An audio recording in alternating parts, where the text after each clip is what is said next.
Boa noite, meninas.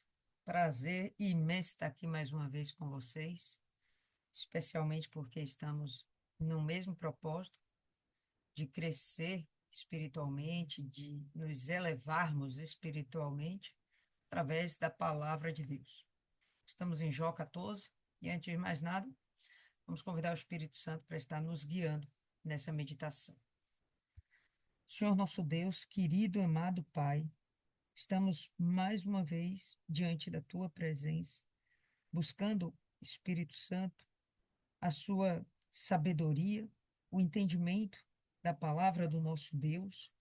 Estamos buscando crescimento espiritual, estamos buscando nos aprofundarmos na mente do próprio Deus, do nosso Criador. Pedimos que o Senhor venha fazer com que haja em nosso ser uma transformação, de modo que o novo nascimento que há em nós, ou se em alguma de nós ainda não o há, que isso se torne cada vez mais vivo, avivado, que seja notado, não só para a gente, nem para o Senhor, mas especialmente para o demônio e seus anjos e todas as pessoas desse mundo. Porque nós não fazemos mais parte desse mundo, porque fomos regenerados pelo Teu Espírito.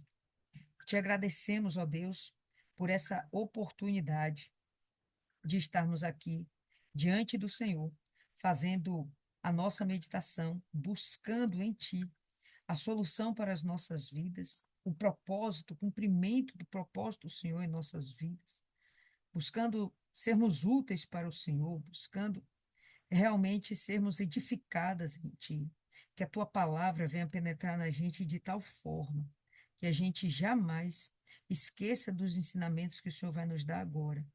E que isso, o Espírito Santo, venha a ser, de alguma forma, por nós, ensinada a outras pessoas.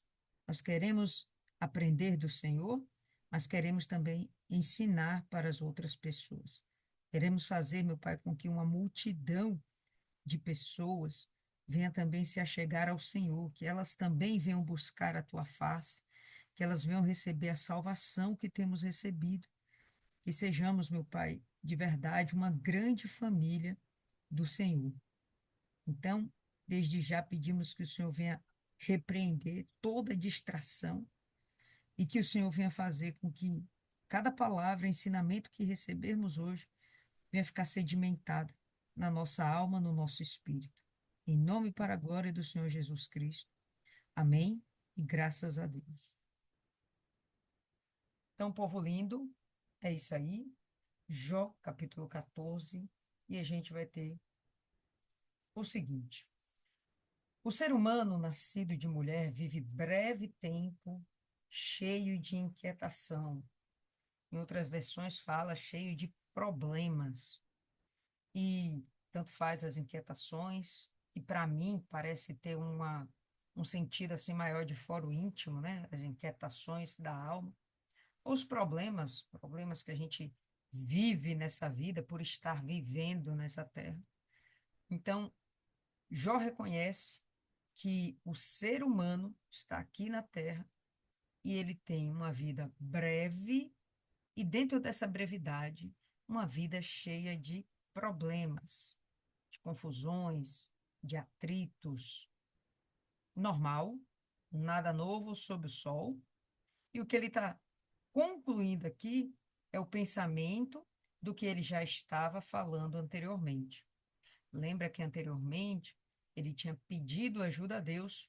Finalmente, Jó abre o coração e fala com Deus que ele necessita da ajuda dele, que ele precisa sair daquela condição. E ele pede, Deus, me tira dessa condição.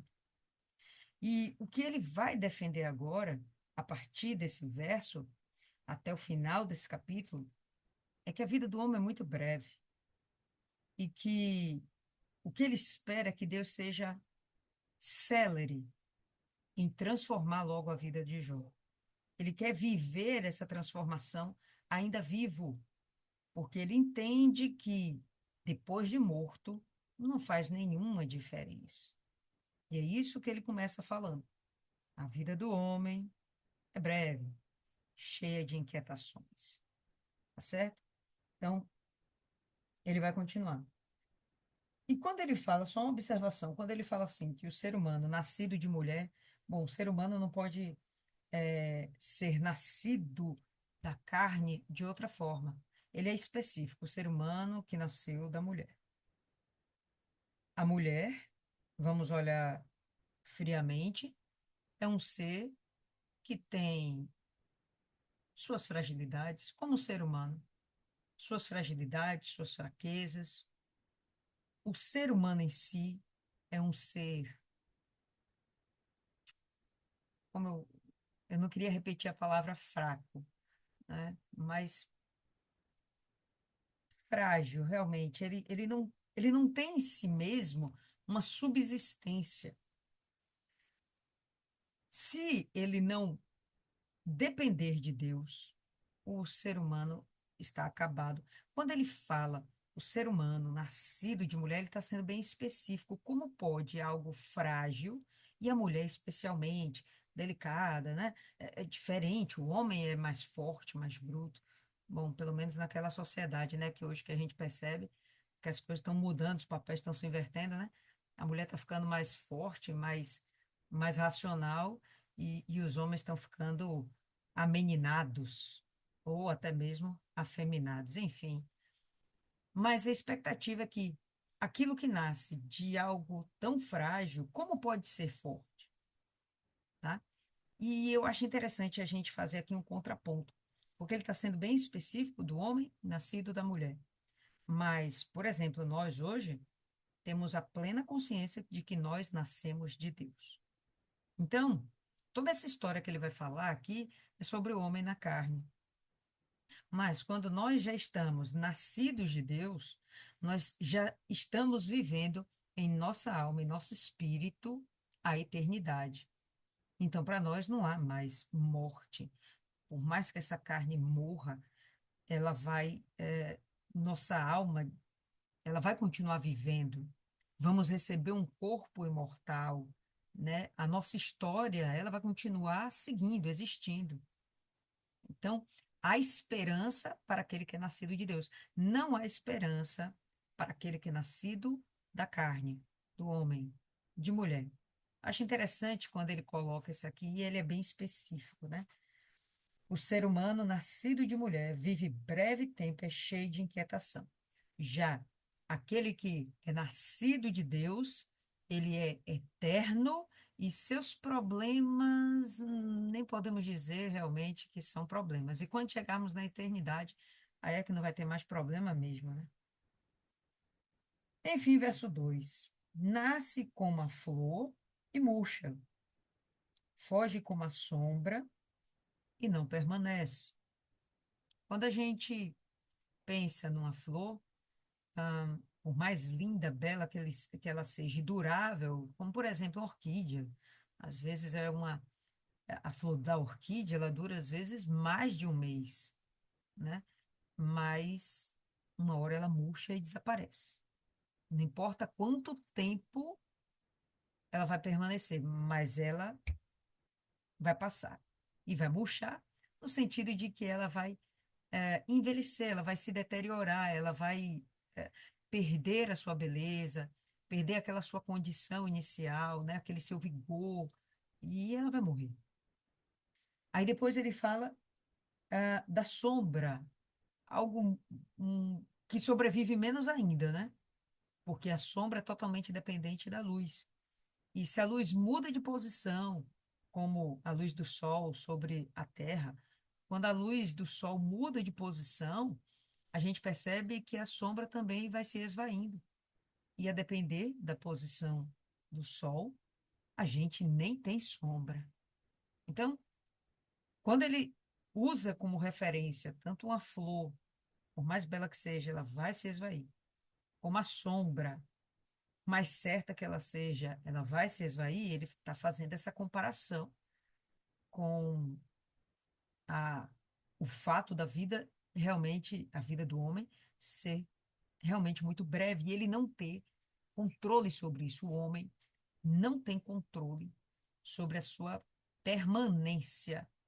na carne. A gente pode morrer a qualquer hora. Quem tem o controle? A gente pode evitar algumas situações, né? Tomar cuidados, buscar andar em lugares seguros, mas caramba, até mesmo dentro de casa, a gente toma um banho, um banheiro escorrega, bate a cabeça, traumatismo craniano, morte cefálica e já foi. Então, não temos realmente o domínio sobre a vida. O que temos é o que está nos sendo dado agora, e ponto final. Sobre ele, abres os teus olhos e me fazes entrar em juízo contigo. Então, ele vai continuar falando com Deus, né? Quem abre os olhos sobre ele, o homem nascido de mulher, quem abre os olhos sobre esse homem? Deus, ele está tendo aqui uma conversa com Deus, o desabafo dele está sendo para com Deus, é como se fosse uma oração de revolta. E enquanto ele está desabafando, ele faz essas pontuações, mais uma vez trazendo à nossa memória o pensamento que ele tem, que Deus está fazendo com Jó uma injustiça, um juízo que ele não merecia, mas que o sofrimento de Jó advém do próprio Deus, de uma forma que ele entende que não deveria ser injusta. Mas ele fala, né, que Deus abre os olhos sobre Jó, sobre o homem, mas ele está sendo específico a respeito de si, né? Deus vê Jó e, opa, hoje eu vou fazer alguma coisa com Jó. Vou destruir os seus filhos, seus negócios, suas posses, vou colocar ele enfermo, vamos ver no que vai dar. É tipo assim, né? Tá lá do nada, Deus vai, abre os olhos, olha para Jó e tomou uma decisão louca e arbitrária.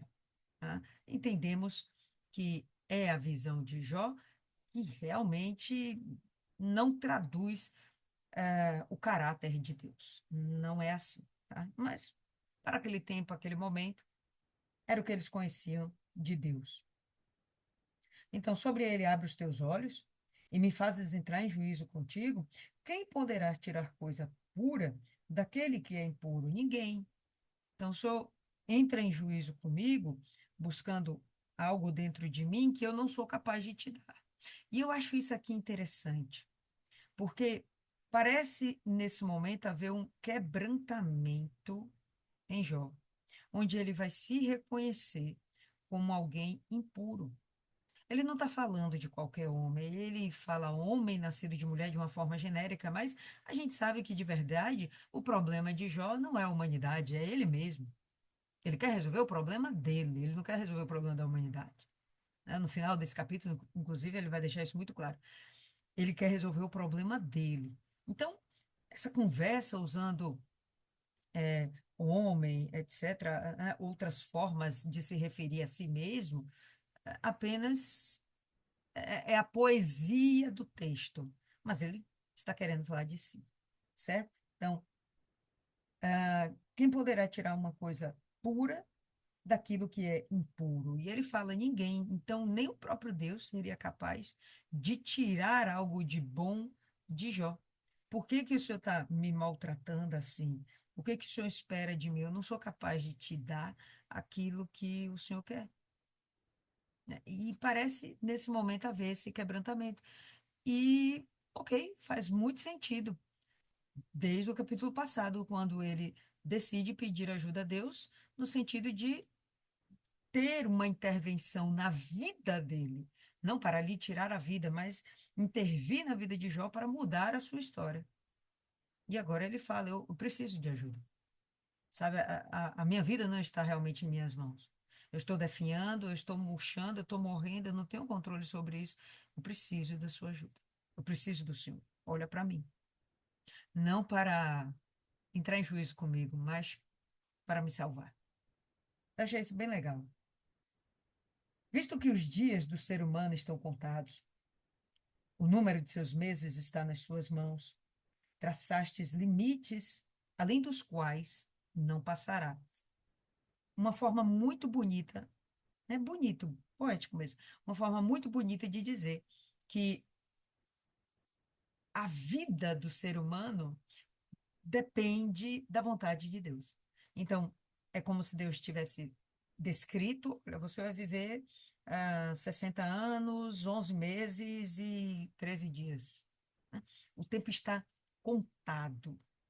E o homem não vai poder passar daquele limite. O limite dele é aquele tempo que Deus lhe dá sobre essa terra.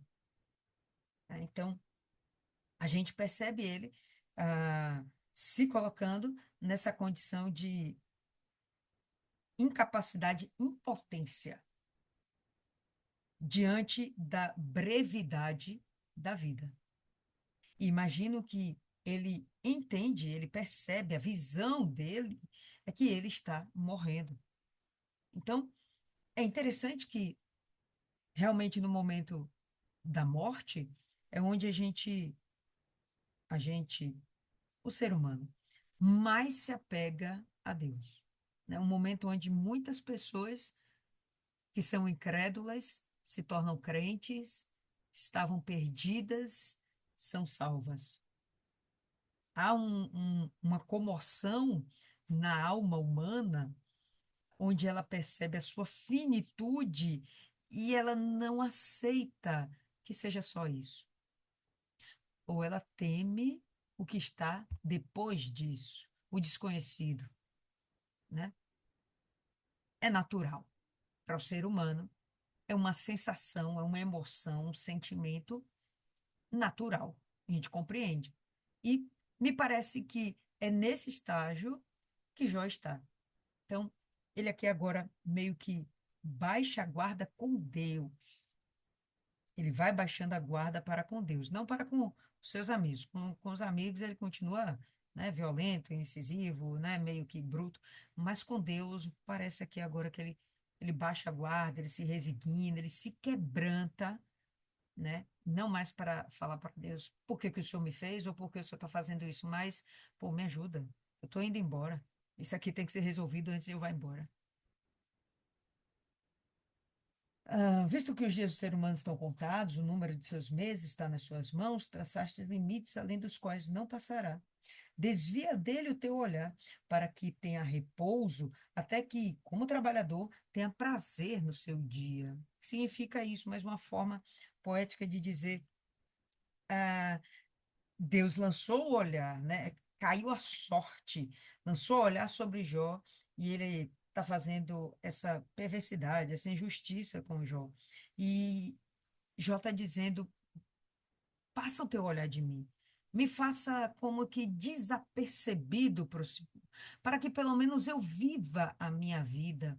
E como um trabalhador, um jornaleiro, como pode estar aí na sua versão, eu simplesmente tenha prazer no fim do meu dia, né? Então, eu vou trabalhar, ele entende que, como sendo um homem bom, um homem justo, o que ele vai fazer é bom, é justo, e ao final do dia ele vai se regozijar com a sua colheita, que foi de bondade, de justiça. E ele viverá uma vida feliz. Tá? Então, ele insiste nessa ideia de que a causa de todo o seu sofrimento e de sua dor é o puro desejo de Deus. Então, tira os olhos de mim, Deus. Não foca em mim, não. Foca em outro, pelo amor do Pai. Foca em outro e me deixa seguir em paz. Né? Vamos lá. Porque há esperança para a árvore, pois, mesmo cortada, voltará a brotar. E não cessarão os seus rebentos, né, os seus brotos, os seus galhos. Não.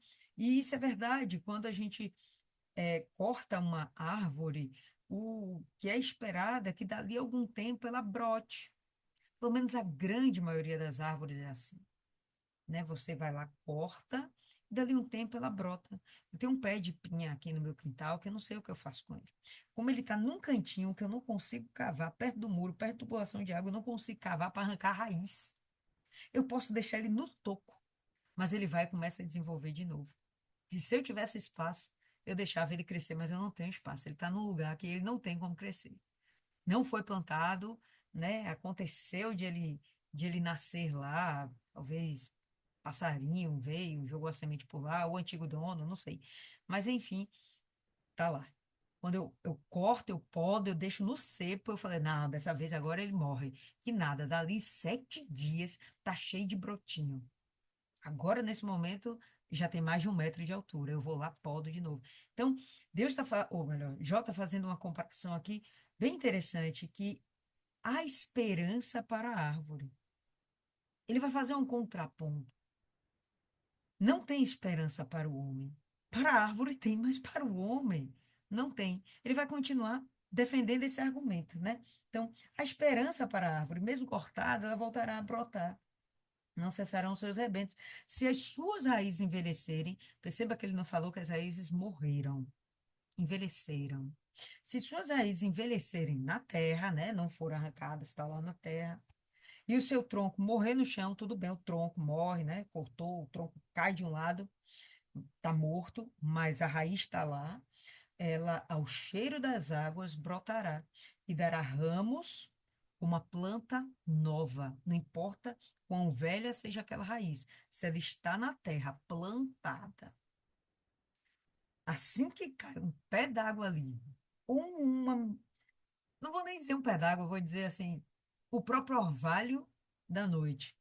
Quando cai aquele orvalho ali, aquilo é suficiente para nutrir aquelas raízes e aquela planta brotar de novo. Então, a sorte de uma árvore parece ser melhor que a sorte do ser humano, né? Parece, aos olhos de Jó. Mas, se alguém morre, fica prostrado, o ser humano expira, e para onde vai? Então, percebe esse sentimento que ele tem de que ele está morrendo? Se vocês pensam diferente, por favor, podem se posicionar, mas para mim, ele está morrendo. Ou ele tem esse sentimento de que está morrendo. Provavelmente sua doença deve estar se agravando, ele está tendo cada vez mais dificuldades com o seu físico, e ele tem esse entendimento: pô, eu vou morrer, eu não vou durar muito tempo, né? Então, a reflexão dele agora vai ambular nesse sentido. Se alguém morre, fica prostrado.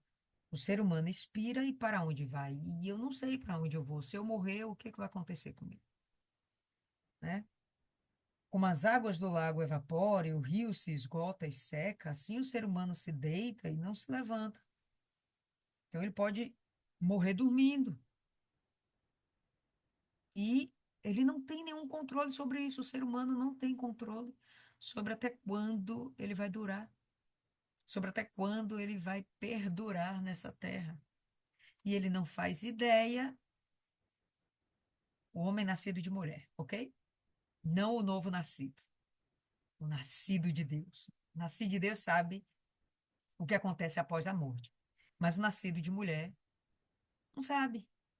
E essa expectação, né, a respeito do desconhecido é perturbadora. Vale a pena a gente, aliás, vamos continuar aqui, ó. Assim o ser humano se deita, não se levanta. Enquanto existirem os céus, não acordará, nem será despertado do seu sono. Então, isso aqui me lembra, me remete a Apocalipse, quando fala de novos céus, nova terra, quando haverá a ressurreição dos mortos para que haja o juízo final. Lembra desse momento? Eu acho interessante que Jó, ele fala a respeito disso, né? Não, vamos ficar lá dormindo até que chegue esse momento. Abre aí em Apocalipse, no capítulo 20, para a gente Dá uma olhada nesses versos. É como se Jó tivesse compreensão de que há vida após a morte. Porém, não sabe para onde vai. Apocalipse 20, a partir do verso 11. Olha lá como está. E eu vi um grande trono branco, e aquele que estava sentado sobre ele, de cuja face a terra e o céu fugiram, então passou-se o céu, e não se achou lugar para eles. E eu vi os mortos, pequenos e grandes, em pé, diante de Deus, e os livros foram abertos. E outro livro foi aberto, que é o livro da vida. E os mortos foram julgados pelas coisas que estavam escritas nos livros, de acordo com as suas obras. Os mortos que foram julgados nesse momento aqui, há sobre eles uma expectação de uma morte eterna. É possível que também nesse dia, é possível não, vai acontecer claramente, né? Os mortos da grande tribulação, os mortos do milênio, eles vão ser chamados também, e daí vai haver, né, essa distinção de quem será salvo e de quem não será salvo.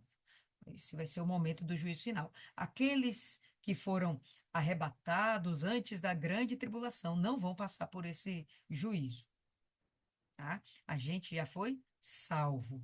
Então, a gente está lutando para nos mantermos salvas, para que quando chegue o momento do arrebatamento, a gente não tenha nenhuma surpresa desagradável.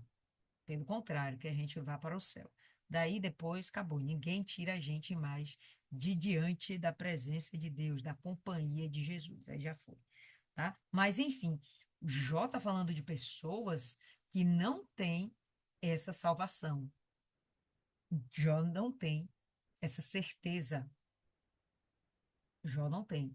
Até porque quem dá essa certeza de salvação é o Espírito Santo. Quem coloca dentro da gente essa certeza é o Espírito Santo. E até aquele momento, a gente não vai ter essa ação do Espírito Santo, na vida dos homens. Era um momento diferente. Ok? Então vamos lá. Então, quem dera me escondesses. Pode voltar aí para Jó, viu, pessoal? Estamos no verso 13. Quem dera me escondesses na sepultura, novamente pedindo para morrer, e me ocultastes até que a tua ira passasse.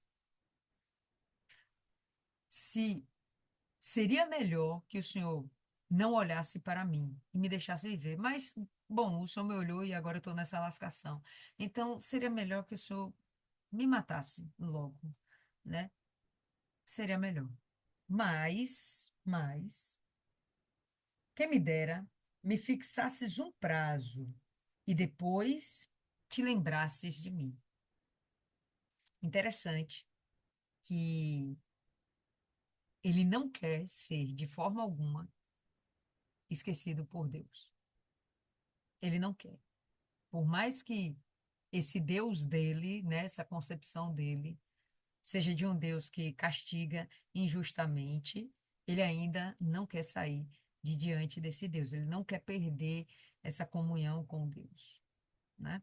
Lembra o momento em que a esposa dele diz para Deus amaldiçoá-lo e ele fala que jamais faria isso. Jamais faria isso. Que ele está pronto para suportar qualquer coisa. Como está chegando o fim de vida dele, ele percebe que ele não está tão pronto para suportar qualquer coisa. E aí ele pede ajuda, agora ele pede a morte, e é aquele conflito de emoções dentro de si. Quando alguém morre, será que volta a viver? Sei, né? Ele não sabia. Todos os dias da minha luta, esperaria até que viesse a minha mudança. Então, eu não sei o que vai acontecer depois da morte, eu vou voltar a viver, então eu preferia, se o senhor me permitir, que ainda nessa vida a minha vida mudasse, né? Então, a todo momento, ele fica com essa dualidade. Eu quero morrer a todo momento, não, né? Esse momento agora em especial. Porque antes ele só queria morrer, mas agora a gente percebe que ele pede ajuda, ele quer morrer para se livrar daquela dor, mas ele preferia realmente que ele sofresse a ação de Deus e a vida dele fosse transformada, né? É um verso bem interessante. Quando alguém morre, será que volta a viver? Né? Eu não vou ter como glorificar o Senhor depois de morto. Tem um verso que fala isso, né? Que os mortos, os que descem à sepultura, não glorificam a Deus. Então, quando alguém morre, será que volta a viver? Todos os dias da minha luta esperaria, até que viesse a minha mudança. Tu me chamarias e eu te responderia.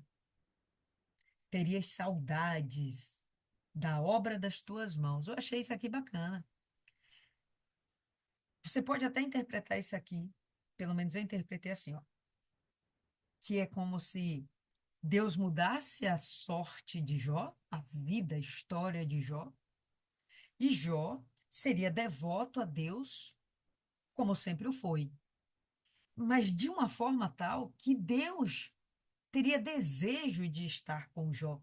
Deus teria saudades de Jó, ele pensaria em Jó, um filho amado, né? O Senhor vai sentir saudade de mim, vai valer a pena. Eu vou te dar orgulho, vou te dar motivo de alegria. O Senhor vai sentir prazer se o Senhor investir em mim no sentido de muda a minha vida.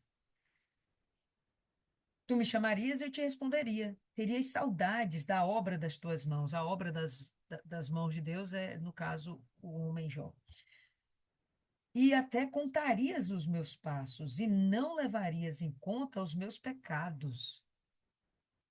Nessa hora eu lembrei de quando o homem não olha para os defeitos de outro homem, genericamente. Por exemplo, casal apaixonado, né? O cara tem milhão de defeitos, mas a mulher tá tão apaixonada que ela não vê nenhum. Aí depois casa e começa a aparecer os defeitos, né? Não, os defeitos já existiam antes, mas estava tão apaixonada que aquilo não fazia nenhuma diferença, era imperceptível. O amor a um filho, o filho vai, faz coisas erradas, tem coisa que os pais até fingem que não estão vendo, porque não querem nem entrar em contenda com esse filho. Tamanho esse amor, parece que os erros são colocados para debaixo do tapete. Então, quando eu vi esse verso, eu pensei assim: caramba, Deus está com um amor absurdo sobre a vida de Jó, né? Nessa linha de pensamento de Jó. O senhor vai ter tanto orgulho de mim que meus defeitos o senhor não vai nem olhar. Olha só como ele fala.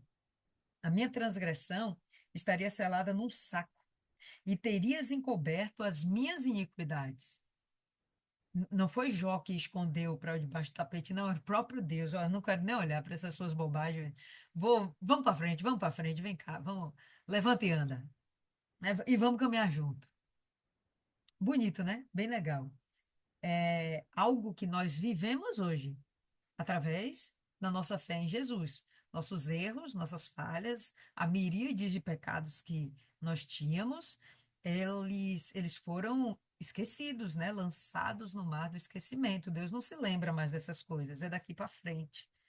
Né? E se eu erro agora e me arrependo, Deus nem vai se lembrar disso também. Me arrependi, pedi perdão, pronto, é dali para frente. Deus não faz questão de ficar acumulando esses pecados. Ah, eu lembro o que você fez no verão passado. Não, Deus não faz essa questão. Nesse momento, Jó tem essa percepção. Ou pelo menos, Jó está desenhando o Deus que ele queria ter. Não um Deus vingativo e injusto, mas um Deus morto de amores por ele. que faria de tudo para que Jó tivesse segurança, vida abençoada, etc, etc.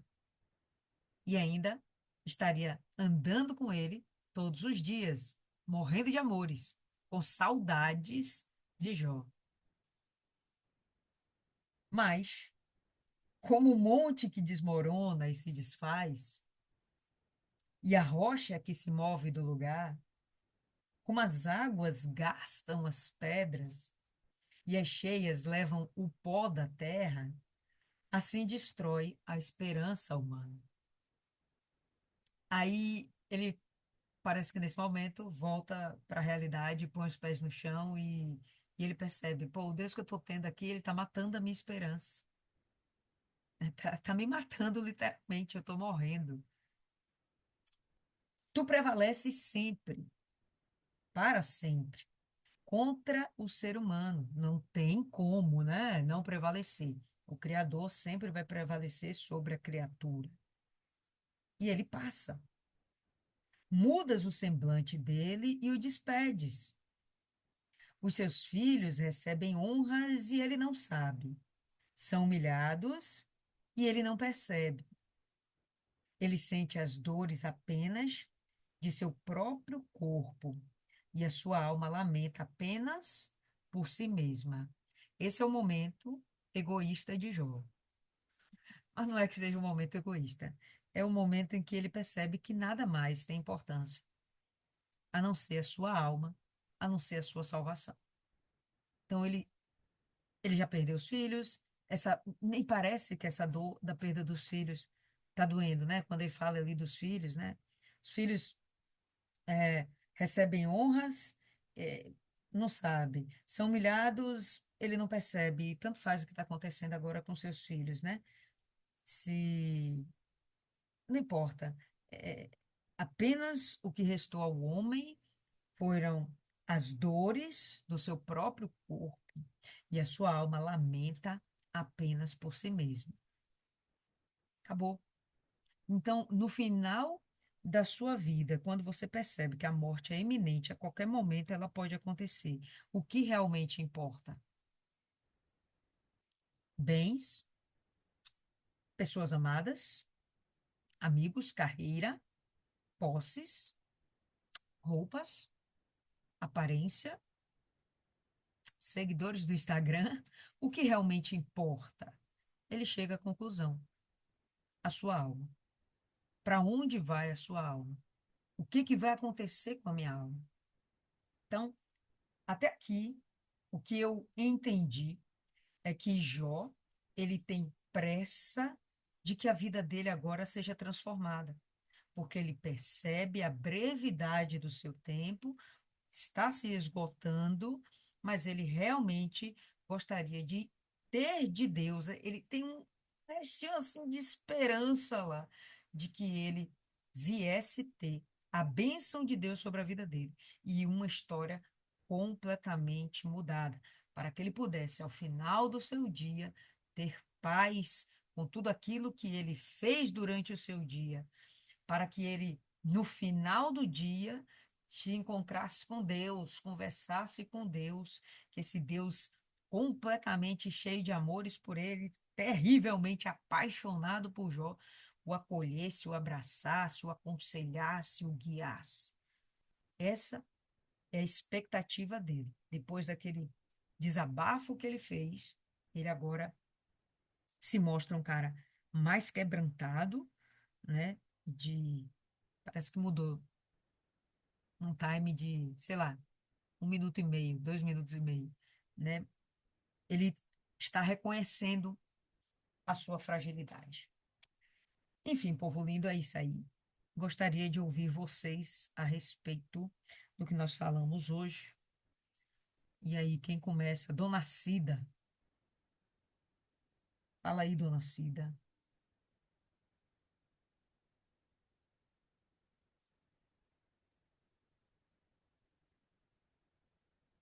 Dona Cida, tá aí? Não durma, não. Enquanto Dona Cida tenta abrir esse áudio aí, povo lindo. Dona Rosa Pereira.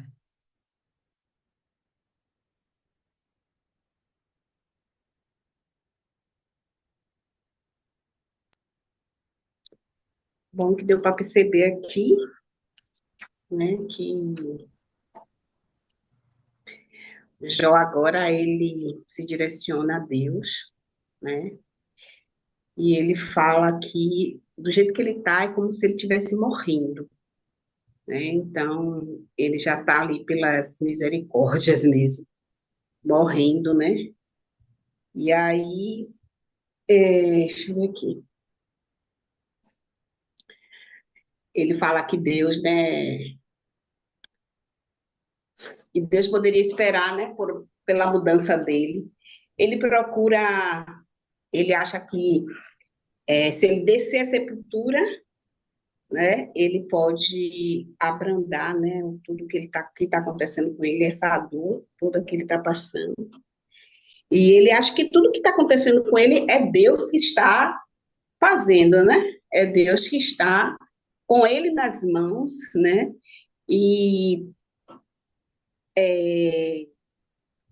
como é cuidando, não, deixa eu ver a palavra.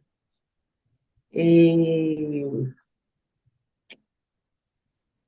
perdi a palavra aqui. Mas tem uma parte aqui que é interessante, né? Ele fala, né, sobre a água, né? Que eu escrevi aqui, a água fará a árvore brotar. Jó faz uma analogia com ele, que a árvore, ela ainda tem esperança. E Jó, no caso, ele, não, ele perdeu essa esperança, pelo que eu entendi, né? É mais esperançoso para a árvore se renovar, reviver, do que ele, porque é como se ele tivesse no final, morrendo. Ele está num estado que ele já não aguenta mais, ele acha que ele vai morrer debaixo da ira de Deus.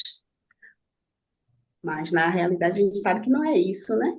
E às vezes eu trago isso um pouquinho para a nossa vida, que às vezes a gente está em determinada situação que a gente acha até que vai morrer, que finalizou, acabou. E Jó, aqui, no caso dele, ele não sabe na realidade o que está acontecendo. Ele acha que ele teve alguma coisa que ele feriu a Deus, que teve várias iniquidades, que ele fala sobre um amontoado de coisas, né, que está acontecendo com ele. E aí ele fala que essas iniquidades Deus está irado, né, e está utilizando essa ira contra ele. E aí pelo menos foi mais ou menos isso. Eu não peguei muita coisa desse capítulo agora, porque o seu áudio para mim estava muito baixo, eu não estava ouvindo quase nada. Então eu fui, algumas coisas eu captei, e outras aí ainda fiquei meio que perdida no capítulo. Mas o que entendi foi isso, é que é como se Jó estivesse debaixo da ira de Deus, e ele agora reconhecia isso, e ele, é como se ele estivesse pedindo socorro. Olhe para mim, eu estou aqui, como se ele quisesse que Deus lembrasse de tudo que ele foi lá atrás, de tudo que ele é, mas ele entendia que ele estava debaixo dessa ira e essa ira que Deus estava ferindo ele por algo por alguma iniquidade que ele fez, que aconteceu com ele. Eu acho que foi isso. É isso mais ou menos que eu entendi. Ok, perfeito. Viviane,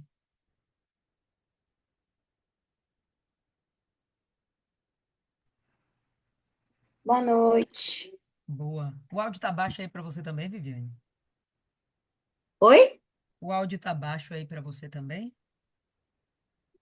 Não, eu botei em um alto-falante aqui para poder ouvir um pouquinho mais alto, mas deu para ouvir aqui. Ok.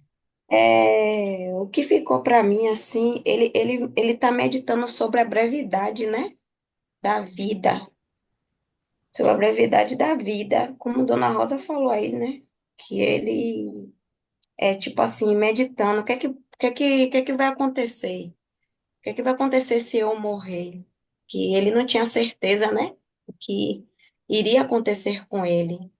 E também, assim, ele pedindo uma chance para Deus, né? Ele queria, e como ele diz aqui, que teria saudade, entendi isso. Que como se ele pedisse a Deus chance para ele viver, né, novamente, pedindo essa chance. E também sobre isso, né, que eu não sei se era dúvida que ele tinha a respeito da morte, não sei se era isso da salvação. Tá meio assim, meio confuso assim, sabe? Isso aí para entender sobre isso daí. E outra coisa também que eu achei muito interessante, assim, essa frase que eu sempre, mas eu nunca tinha lido, é assim como a senhora leu hoje, né? Que ele falando sobre esse da árvore, mesmo cortada, ainda se renovará. Eu fiquei pensando assim muito nas pessoas que estão assim distante de Deus, né? Que aquelas pessoas que chegam assim, ah, eu não tenho chance com Deus mais, eu pequei, Deus me abandonou, eu não tenho perdão.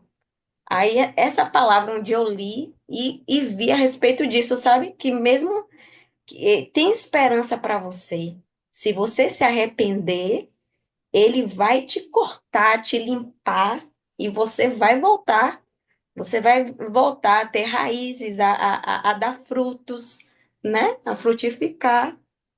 Então, eu sempre pensei assim quando eu lia nessa passagem. Chega a estar até aqui gravado, mas eu não tinha esse entendimento de Jó quando a senhora leu. Eu também gostei desse entendimento. Então, é isso. No mais, é isso aí, dona Lília, que eu entendi. Perfeito. Dona Maria? É, eu entendi também as mesmas coisas, só que o que eu achei importante aí é que nesse momento ele para a lamentação. Lembrando que estamos, né, no jejum de Zacarias, e isso é muito próprio do ser humano, ficar se lamentando. Ah, mas eu perdi isso, eu perdi aquilo, e isso não deu certo, e eu não tenho sorte na vida, e onde estava Deus? Isso é muito próprio do ser humano. E Jó, ele passa aí, né, bons capítulos nessa vibe aí, né, de lamentação. E agora ele faz o quê? Ele toma consciência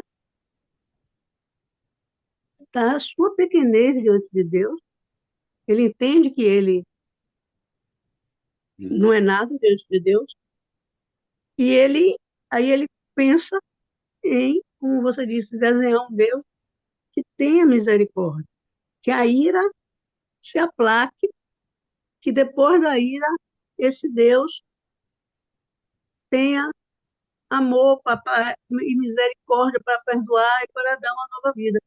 Eu senti isso nele, né? Tanto que ele mostra a questão da árvore, olha, ela tem uma nova chance, mas o ser humano não pode ser podado e, literalmente. Ele pode realmente ser, né, como disse Vivian aí, ele pode ser, né, de novo, né? Deus pode ter misericórdia dele e redirecionar o Espírito Santo mostrar onde ele está errado, para ele se consertar e se tornar uma nova criatura. Mas eu acho que no tempo de Jó, ele não tinha ainda esse entendimento de que o Espírito Santo faz uma modificação em nós. Então, o que ele estava mesmo contando foi com a misericórdia de Deus. Eu acho muito importante isso para o cristão. Ele contar com a misericórdia de Deus, porque toda hora está pecando, está pensando mal aqui, está ali, está, sabe? Nós somos muito pecadores, sabe? A gente está quieto, aí vem aquele pensamento que você não sabe nem por que o pensamento veio, mas ele veio. E aí ele diz, ó, eu sou de Deus, fica aí que eu estou seguindo a Deus. Eu não vou fazer isso, eu não vou pensar isso. Enfim, repreender esse pensamento. Eu acho que ele, nesse momento, o mais importante para mim, que eu achei, foi ele entender que ele é pecador e que ele depende da misericórdia de Deus para ter qualquer coisa. para ter vida, para ter morte, para ter bênção. É Deus quem decide. E decide porque Ele é misericordioso, não porque tem ruim assim, não. Para mim foi isso. Muito bacana, dona Maria. Perfeito. Pronto, dona Cida. E agora? Vai ou não vai? Vai, deixa eu ver aqui o que foi. Eu, eu ficou para mim a desmotivação de Jó, né? No momento em que a gente passa por aflições, principalmente pelo que Jó passou, então ele viu a esperança em uma árvore cortada, mesmo que seus ramos, seu tronco estivesse lá, né? Ele viu que poderia brotar. E através do sofrimento dele, das coisas dele, ele achava que para ele já não tinha mais jeito, né? Não sabendo que a água é Deus, né? A palavra de Deus, a oportunidade que Deus estava dando a ele. Então, essa árvore cortada podia, depois de tanto sofrimento, porque quando a árvore, eu creio, que quando a árvore ela é cortada, ela sente. Ela é um ser vivo, né? Então, eu vejo aqui quantas árvores aí centenárias são cortadas, elas devem sofrer, né? Ser vivo. E Jó viu na árvore essa, essa, é, esse renovo, né? Podendo, e nele, ele, pela desmotivação, pelo sofrimento dele, ele se apagou, mas não sabendo ele que Deus estava pronto para renovar, né? Para fazer ele viver novamente tudo aquilo, né? Brotar de novo. Isso aí ficou para mim, essa parte daqui do pensamento de Jó, foi o que ficou para mim. Perfeito. Realmente, ele, quando faz de uma árvore algo melhor do que a vida do próprio homem, pelo menos no que se refere a tempo, eu não sei, eu penso também que ele se diminui demais, né? Ele diminui demais o ser humano, porque, mas porque ele não tem a compreensão do que é a vida do homem, ou pelo menos nesse momento isso não está claro para ele, ou no turbilhão de pensamentos e emoções ele não parou para pensar nisso, porque é, eles desde sempre foi dado ao homem a terra para dominar, mas desde sempre ficou claro que aqui não seria a última morada do homem, essa terra que nós temos hoje não seria a última morada do homem. Então somos peregrinos nessa terra. Há uma expectativa de que no pós-vir dessa terra, né, para quem morreu, para quem foi arrebatado, enfim, há uma expectativa de uma outra história, uma outra vida, outra coisa. Mas ele parecia não se atentar a isso, né? E ele estava perdido quanto ao que seria da sua vida no futuro. Talvez por ter esse entendimento de que Deus estava irado com ele, né? Castigando. Então, depois que ele morre, meu pai vai para onde? Se o próprio Deus que matou ele, Deus vai querer ele perto de si? Então, ele não tinha essa expectativa de que estaria com Deus de novo, né? Então, melhor seria que ele tivesse uma boa vida, pelo menos aqui, e em comunhão com Deus. Ele não abre mão disso. A gente percebe o tempo todo, ele tem desejo de manter essa conexão com Deus, essa ligação, tem desejo. Mas, enfim, muita coisa passando na cabeça dele, né? Dona Jo, se você tiver alguma coisa a acrescentar, fica à vontade. Caso contrário, faz a oração final aí.